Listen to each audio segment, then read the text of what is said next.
Avant de débuter son chantier, le maître d'ouvrage ou l'exécutant de travaux, le déclarant, consulte le guichet unique et interroge les exploitants sur les réseaux présents dans la zone où il intervient. Pour ce faire, le déclarant adresse une demande de plan en effectuant une DT, DICT à chaque exploitant. Ces derniers lui envoient leur plan au format PDF.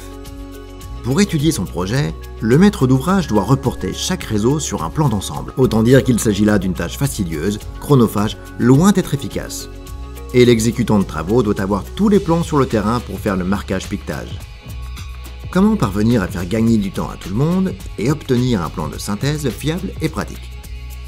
Le législateur a donné une partie de la réponse. Désormais, tous les exploitants doivent utiliser le même fond de plan, réalisé et mis à disposition par les collectivités. Ce fond de plan s'appelle PCRS, Plan Corps de Rue Simplifié. Il est standardisé pour les objets qu'il doit contenir, pour sa précision géographique et pour sa codification informatique afin qu'on puisse se l'échanger.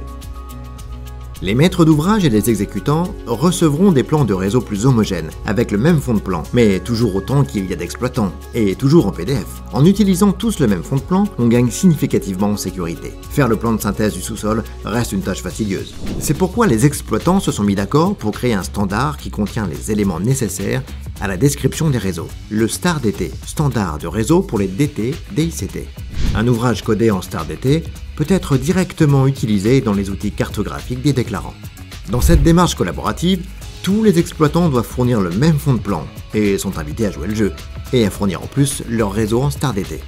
Ainsi, chaque déclarant reçoit les fichiers STAR-DT de chaque exploitant et le fichier PCRS. Chaque fichier se transforme en calque qui s'assemble pour ne former qu'un seul plan.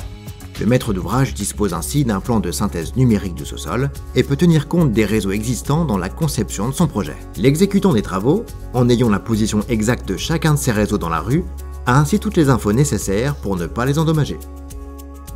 Une initiative collective qui va dans le bon sens puisqu'elle rend service à tous.